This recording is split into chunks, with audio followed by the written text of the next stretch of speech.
24 chairman Alingal മുഹമ്മദിനെതിരെ കള്ളപ്പരാതി നൽകിയ അബ്ദുൽ സലാം ഇതുവരെ police ആവശ്യപ്പെട്ട ഒരു രേഖയും ഹാജരാക്കിയിട്ടില്ല. നെടുമ്പാശ്ശേരി പോലീസ് സ്റ്റേഷൻ ഞങ്ങൾ വിവരം അന്വേഷിച്ചു. ബാങ്ക് ഇടപാടുകളുടെ വിവരങ്ങൾ ഉൾപ്പെടെ ഹാജരാക്കാൻ 3 തവണയാണ് പോലീസ് ഇയാളോട് ആവശ്യപ്പെട്ടത്. 2018 നടന്നുവെന്ന് ഇയാൾ പറയുന്ന സംഭവത്തിൽ 2025 എന്തിന് പരാതി നൽകിയെന്ന പോലീസിൻ്റെ സ്വാഭാവിക ചോദ്യത്തിനും അബ്ദുൽ സലാം ഇതുവരെ മറുപടി കൊടുത്തിട്ടില്ല. മർദ്ദനം നടന്നു എന്ന് പറയുന്ന ഫ്ലോറ ഹോട്ടലിൽ പോലീസ് പരിശോധന നടത്തിയിരുന്നു. ഒരു തെളിവുകളോടെ കണ്ടില്ല. കേസിൽ ഇതുവരെ പോലീസ് കുറ്റപത്രം പോലും സമർപ്പിച്ചിട്ടില്ല എന്നുള്ളതാണ് ഏറ്റവും പ്രധാനപ്പെട്ട കാര്യം. വിവരങ്ങളുമായി ജിദ്ദയിൽ നിന്ന് ജലീൽ കണ്ണമംഗലം നമുക്കൊപ്പം ചേരുകയാണ്. ജലീൽ പറയും ഈ പരാതിക്കാരൻ്റെ വിശേഷങ്ങൾ. തികച്ചും 100% വ്യാജം ആയ അടിസ്ഥാനരഹിതമായ ഒരു പരാതിയാണിത്. നാം മനസ്സിലാക്കേണ്ട ഒരു കാര്യം, SKN പറഞ്ഞ പോലെ ബാർക്ക് തട്ടിപ്പും യൂട്യൂബ് വ്യൂസ് തട്ടിപ്പും ഒന്നും മറക്കാൻ ഈ ഒരു ന്യൂസിന്, ഈ ഒരു പരാതിക്ക് പിന്നാലെ പോയാൽ സാധിക്കില്ല. ഈ പരാതിക്കാരനെ ജിദ്ദക്കാർക്ക് വളരെ കൃത്യമായിട്ട് അറിയാം, വ്യക്തമായിട്ട് അറിയാം. ഇദ്ദേഹത്തിന്റെ തട്ടിപ്പുമായി ബന്ധപ്പെട്ട ഒരുപാട് പരാതികൾ നേരത്തെ ഉയർന്നതാണ്. ഈ വാർത്ത പുറത്തു വന്നതിന് ശേഷവും പല ഇന്ത്യയിൽ നിന്നും UAE-യിൽ നിന്നും സൗദിയിൽ നിന്നും ഒക്കെ പല ആളുകളും ഇദ്ദേഹത്തിന്റെ തട്ടിപ്പ് കഥകൾ പറഞ്ഞുകൊണ്ട് നമ്മളായിട്ട് ബന്ധപ്പെടുകയും ചെയ്തിരുന്നു. അതോടൊപ്പം തന്നെ ആലിംഗൽ സാറിനെ നമുക്ക് നന്നായിട്ട് അറിയാം. ഇത് ആലിംഗൽ സാറിനെ കൃത്യമായിട്ട് അറിയുന്ന ആളുകൾക്ക് ഇതുമായി ബന്ധപ്പെട്ട ഒരു വിശദീകരണത്തിന് ആവശ്യമില്ല. എങ്കിലും ഇത് മറ്റുള്ളവർക്ക് വേണ്ടി പറയാണ്, ഈ ഒരു പ്രതിസന്ധിയിൽപ്പെട്ട ആളെ സഹായിക്കാൻ തുനിഞ്ഞു എന്നതാണ് ആലിംഗൽ സാർ ഈ വിഷയത്തിൽ ചെയ്ത തെറ്റ്. കഴിഞ്ഞ 25 വർഷമായി അബീർ മെഡിക്കൽ സെന്റർ ഇവിടെ, അബീർ മെഡിക്കൽ ഗ്രൂപ്പ് ഇവിടെ പ്രവർത്തിക്കുന്നുണ്ട്.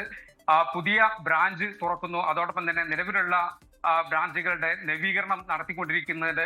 ഈ സമയത്താണ് ഈ പരാതിക്കാരൻ അബ്ദുസലാം, ഈ മമ്പാടുള്ള അബ്ദുസലാം എന്ന വ്യക്തി ആലിംഗൽ സാറിനെ സമീപിക്കുന്നത്. അല്ലൂർ ക്ലിനിക്ക് എന്നൊരു ക്ലിനിക്ക് ഇദ്ദേഹത്തിനുണ്ടായിരുന്നു. അത് സൗദിയിലെ ഹായിലും ഉണ്ട്, ജിദ്ദയിലും ഉണ്ടായിരുന്നു. ഈ അബ്ദുസലാം മമ്പാട് ഇതുമായി ബന്ധപ്പെട്ട് ചില പ്രശ്നങ്ങൾ ഉണ്ടായിരുന്നു. ക്ലിനിക്കുമായി ബന്ധപ്പെട്ട് നിയമപരമായി ഈ ക്ലിനിക്കിന്റെ ഉടമ ഒരു സൗദി ആയിരുന്നു. ഈ സൗദി ഉടമയുമായി ചില തർക്കങ്ങൾ ഉണ്ടായി, ചില കുടിശ്ശികകൾ ഉണ്ടായിരുന്നു. ഇത് പരിഹരിക്കാൻ ഈ അബ്ദുസലാം ആലിംഗൽ സാറിനെ സമീപിക്കുകയായിരുന്നു ചെയ്തത്. അബീറിന്റെ പാർട്ണറായ സെയ്ദിന്റെ മധ്യസ്ഥതയിലാണ് ഈ മധ്യസ്ഥ ചർച്ചകൾ നടന്നത്. ഇടപാടുകളൊക്കെ തീർക്കാൻ ഈ ഒരു ചർച്ചയിൽ തീരുമാനമായി. 4 മാസത്തെ സാവകാശം ഈ അബ്ദുസലാമിന് നൽകുകയും ചെയ്തു. കെട്ടിട വാടക ഇനത്തിൽ മാത്രം 40 ലക്ഷത്തിലധികം റിയാലിന്റെ കുടിശ്ശിക ഉണ്ടായിരുന്നു. എന്നാൽ മധ്യസ്ഥ തീരുമാനപ്രകാരം ഈ 4 മാസത്തിനിടയിൽ അബ്ദുസലാം ഈ പണം നൽകിയിരുന്നില്ല. അതുകൊണ്ട് തന്നെ ഈ സൗദി പൗരൻ, അതായത് ഈ ക്ലിനിക്കിന്റെ യഥാർത്ഥ ഉടമ ഡോക്ടർ സാലിഹ് ആശുപത്രി ഏറ്റെടുക്കുന്ന ഒരു സാഹചര്യം ഉണ്ടായി.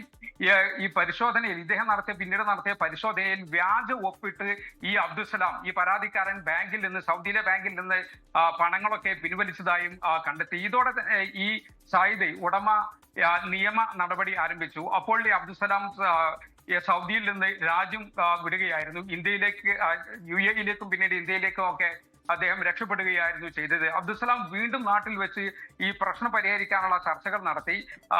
അന്തരിച്ച മുസ്ലിം ലീഗിന്റെ സംസ്ഥാന വൈസ് പ്രസിഡന്റായിരുന്ന ഹൈദരലി ശിഹാബ് തങ്ങൾ ഉൾപ്പെടെയുള്ള ആളുകളൊക്കെ ഈ വിഷയത്തിൽ ഇടപെട്ടു. 2018 ജൂണിൽ ഒരു ചർച്ചകൾ നടന്നു.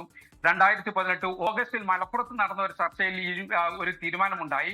അതായത് അൽനൂറിന്റെ ഈ ക്ലിനിക്കിന്റെ വിലയായി 20 ദശലക്ഷം റിയാൽ, 2 കോടിയോളം റിയാൽ നിശ്ചയിക്കുകയും ആലിംഗലിന്റെ സുഹൃത്തായ ഈ സയ്യിദ് എന്ന ഈ സൗദി പൗരൻ ഈ ക്ലിനിക്ക് ഏറ്റെടുക്കാൻ തീരുമാനിക്കുകയും ചെയ്തു. കുടിശ്ശിക മുഴുവനും ഈ സയ്യിദ് കൊടുത്ത് തീർക്കുകയും വേണം. ഈ ഹൈദരലി തങ്ങൾ ഉൾപ്പെടെയുള്ളവരുടെ പ്രമുഖരുടെ കൂടി നിർദ്ദേശപ്രകാരമാണ് ആലിംഗൽ ഈ വിഷയത്തിൽ ഇടപെട്ടത്. അബ്ദുസലാമിന്റെ കുടുംബം വലിയ പ്രയാസത്തിലാണ് എന്ന് അന്തരിച്ച ഹൈദരലി തങ്ങൾ ആലിംഗലോട് പറയുന്ന ഒരു സാഹചര്യമൊക്കെ ഉണ്ടായിരുന്നു. അതുകൊണ്ടാണ് ആലിംഗൽ ഇടപെട്ടത്.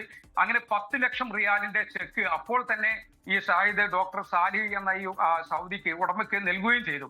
2000 കോടിയുടെ ക്ലിനിക്ക് എന്നൊക്കെ പരാതിയിൽ പറയുന്നത് വളരെ വിചിത്രമായി തോന്നുന്നു SKN. എന്നാൽ ഈ എഗ്രിമെന്റിന് ശേഷം സൗദിയിലേക്ക് തിരിച്ചു വരണം എന്നൊരു ഡിമാൻഡ് പിന്നീട് ഈ അബ്ദുസലാം മുന്നോട്ട് വെച്ചു.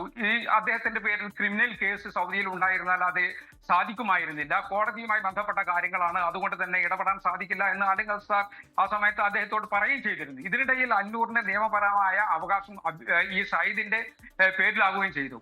ഈ സയ്യിദും സലാമിന്റെ സ്പോൺസർ, അതായത് ഈ അന്നൂറിന്റെ ക്ലിനിക്കിനുടമയായ ഈ ഡോക്ടർ സാലിഹുമായി നിയമപരമായി ഉണ്ടാക്കിയ കരാർ പ്രകാരമാണ് സയ്യിദ് ഈ ക്ലിനിക്ക് ഏറ്റെടുക്കുന്നത്. സാമ്പത്തിക ബാധ്യതകളും കേസുകളും സയ്യിദിന്റെ പേരിലായി.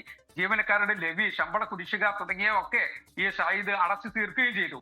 ലൈസൻസ് പുതുക്കാനാകാത്ത വിധം ഈ ക്ലിനിക്കിന്റെ കേസ് സങ്കീർണമായിരുന്നു. ക്ലിനിക്ക് ജലീൽ കണ്ണമംഗലം, കൂടുതൽ വിശദാംശങ്ങൾ നമുക്ക് ആവശ്യമുള്ളവരെ അറിയിക്കാം. മാത്രമല്ല 2000 കോടി രൂപയുടെ തട്ടിപ്പെന്നൊക്കെ പറഞ്ഞു കഴിഞ്ഞ് നാടകം കളിച്ച് ശ്രീ ആലിംഗൽ മുഹമ്മദിനെ അദ്ദേഹത്തിൻ്റെ പ്രശസ്തിക്ക് മങ്ങലേൽപ്പിക്കാം എന്ന് ഉള്ള ആൾക്കാരുണ്ടാകും. കാര്യം ഈ നാടകം കളി വീരന്മാർ അങ്ങനെയൊക്കെ ചെയ്യും. പക്ഷേ അവരോട് എനിക്ക് ഒന്നേ പറയാനുള്ളൂ, അതായത് നമ്മളെടുത്ത ഒരു തീരുമാനമുണ്ട്. അതായത് ബാർക്കിൽ തട്ടിപ്പ് നടത്തി പരസ്യക്കാരെയും ജനങ്ങളെയൊക്കെ വഞ്ചിക്കാമെന്നെടുത്ത തീരുമാനം, അതിൽ മറ നീക്കി അതിന്റെ യാഥാർത്ഥ്യം പുറത്തു കൊണ്ടുവരും. ലോകത്തെവിടെയായാലും ഏത് സമയത്തും 24 വാർത്തകളും ഓഗ്മെന്റഡ് റിയാലിറ്റി പാക്കേജുകളും എക്സ്പ്ലെയിനറുകളും വിശദമായി കാണാൻ ഞങ്ങളുടെ യൂട്യൂബ് ചാനൽ നിങ്ങൾക്ക് സബ്സ്ക്രൈബ് ചെയ്യാം.